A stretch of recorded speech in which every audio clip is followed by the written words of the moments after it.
Well, welcome back to the channel once again, guys. So today's video is going to be about fitting rear disc brakes on the camper van. Now the VWs come with drum brakes as standard at the rear. Originally they came with drums at the front. On ours, what we've done is we've converted the front to discs. Now, because we're going to be towing a trailer, I feel the need to basically upgrade the rears. So we bought some parts from the Subaru Surgery. We got that mount. So basically you're buying a mount kit and then you buy and source the rest yourself. So I'll leave a link at the end, or maybe I'll put it in the description. But basically what we'll do is we'll give you a list of things that you need if you want to do this yourself. So we'll take you through it step by step. So firstly we need to look at is basically the van itself and see what's involved. So this morning's first job is to take off the rear wheel, take off that massive wheel nut that's in the middle. The torque on that is something like about 200 pounds per square inch, so it's quite a substantial amount. So to do all this, what we'll do is we'll put the wheel back on without the centre cap, put the big socket on with the long bar, and then crank it over and get it off. Once we've done that, then we can start removing all the parts that we need.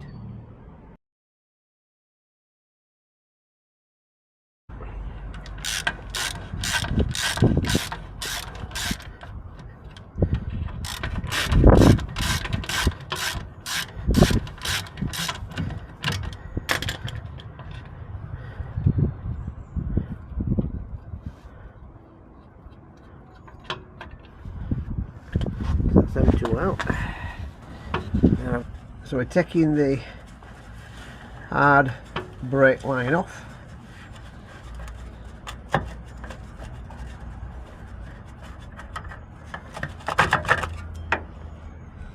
And then just below it we've got the slave cylinder bolt. Better sewing it in. So just below we've got this slave cylinder bolt there. That sandwiches between the plate and the back plates.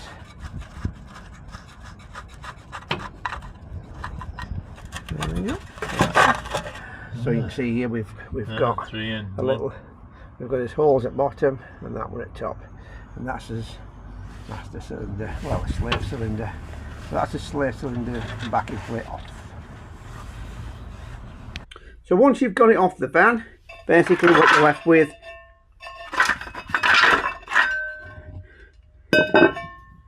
is the brake shoes as normal. Got all the rods and mechanisms. That's the lever that we'll use for using the standard handbrake. That will feed through there. Got your spreader rod and your springs, and obviously you've got the drum. So you've got your brake shoes and your drum.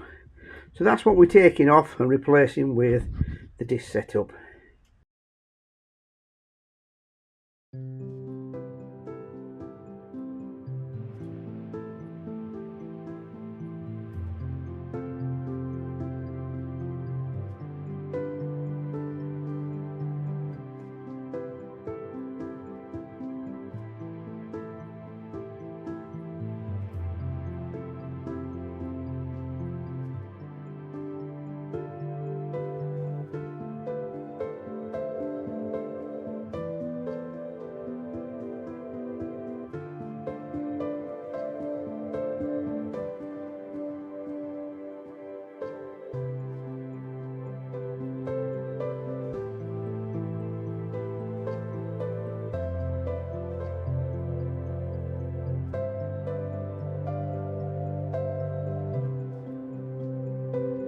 So when you're assembling this, just make sure that you get both parts of that spring on either side of the caliper, and this helps centralise the brake pads.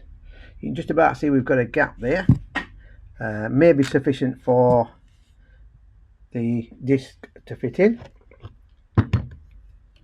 As you can see, they will move around a little bit when you've not got the disc in place, so I may have to just open them up a little bit. trying not to contaminate the disc or pads. we'll be using some brake cleaner afterwards anyway. So we've now got the pads on either side of the mount, calipers all attached, so that's now ready to go on the van. The only decision we've got to make now is what to do regarding the lever for the handbrake, because the handbrake on the Beetle or on a camper is slightly different to what it is on a Golf, so we're going to have to modify that slightly to accommodate that.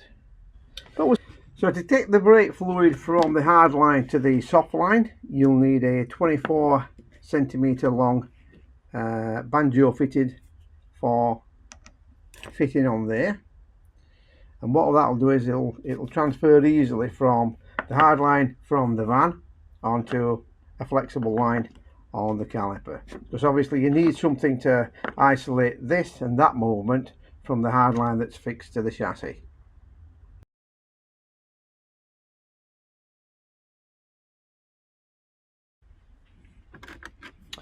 So what we've done effectively is we've removed the studs, and you can see on these two there's a definite difference in length.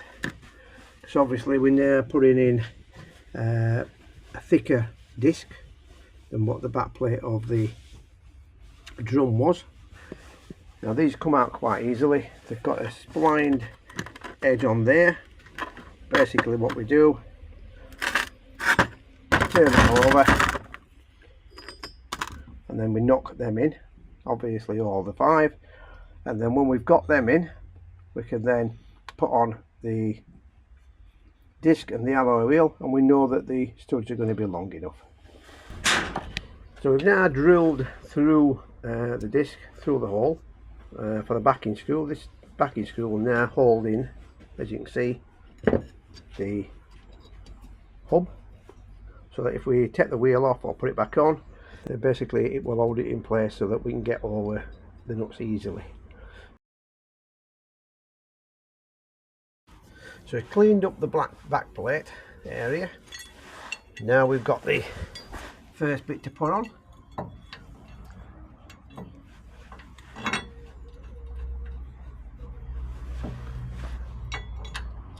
So these simply bolt through the original mountings, and then that one there goes through there. There's no thread on that one, and then you've got a nut and a washer at the back. There you go.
So that's that mounting on.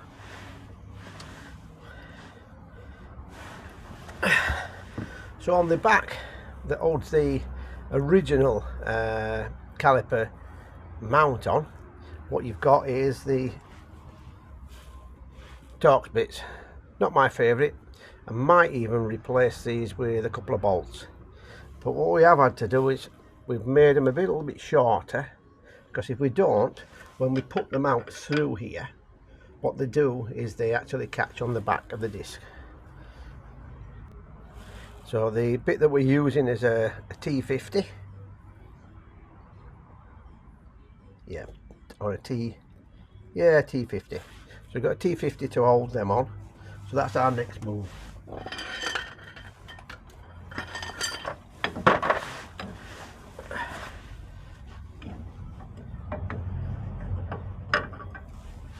We have to position these through there and into the caliper bracket.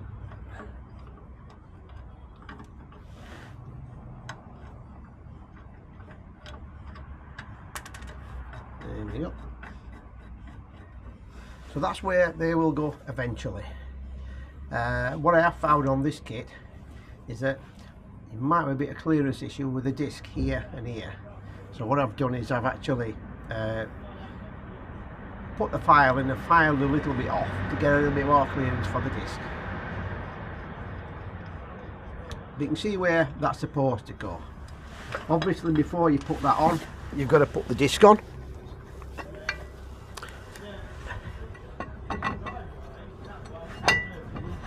There we go. Now one thing I will remind people of is you've still got to put the split pin in on here for the castellated nut. So what I've done is I've put 4 white marks where the pins would go through.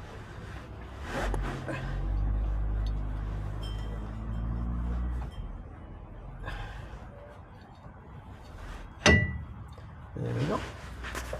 So when we come to do that nut up, we know where the castellated section will go through.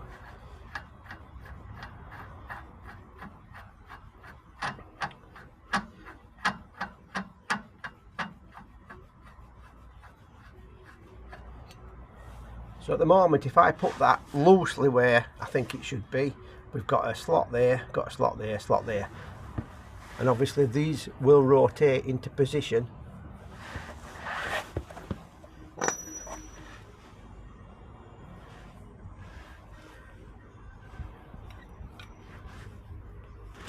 And as always, you're going to be using that 46mm great big spanner to get them into position. But we'll do that later once we've got all the kit fitted. So for now, we're just going to be putting on the caliper mount. So this goes between the bracket and the disc.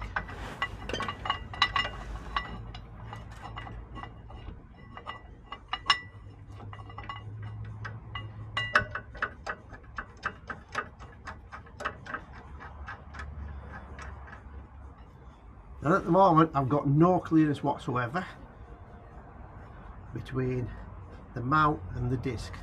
So like I said, we might have to clearance that yet, not sure. It just seems a little bit tight. There doesn't seem to be any room for any dust even. But we'll see what it's like when we get the mount on. I mean, one thing to remember is that because there's nothing holding the disc on other than that screw, when you do get the wheel on, it's pushing everything in, it will bring it back a little bit. Now if I do that, I've got now a small amount of clearance on this side. Still not happy with it. There's more at the bottom for some reason, but we've got nothing catching, so everything seems to be in position as it should be. So we're now going to be tightening up the back ones.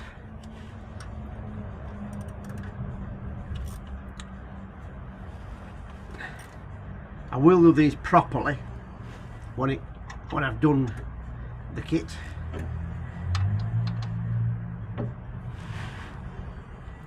Need to be quite tight, these.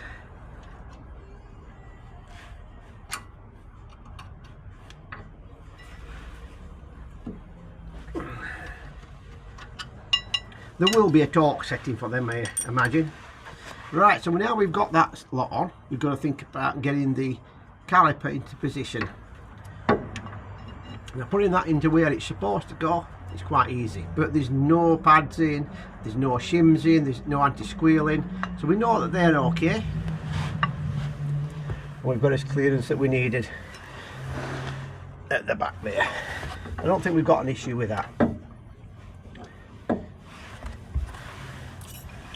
So we've got the little metal shims to go in. That allows the pads to move around. The top one's always a pain because it constantly drops out. So the best thing to do is to put one in, put them both in, and then get your pads, slide your pads in. Now because I've clearanced the pads a little bit earlier, they do sit in quite easily. So we've now got his pins there.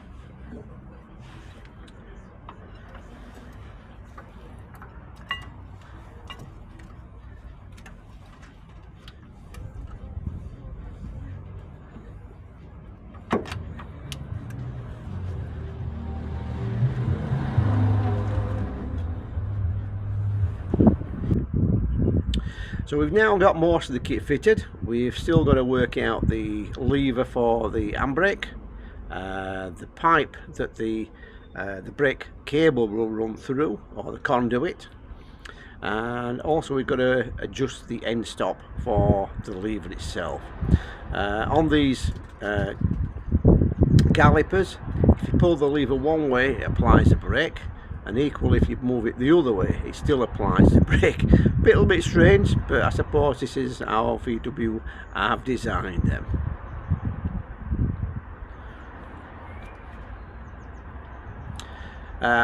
We have come across one little issue, and that is we've got some run out on the disc. Didn't expect this with it being a new disc, but there's a little bit of run out. So what's happening is we're getting a little bit of a scratching noise on the disc as it's touching the side of the caliper mount. So I've decided that instead of taking the disc back, I'll live with that little bit of a problem, but I'll clearance the bracket a little bit. I mean, today was all about getting the kit in place, making sure everything fitted, and then doing the tinkering little bits just afterwards. So you'll be able to follow us on this on part 2. So as always guys, if you like what you see, just give us that thumbs up. If you want to subscribe, you can see what's happening with the channel, but if not, I'll see you next time. Bye for now.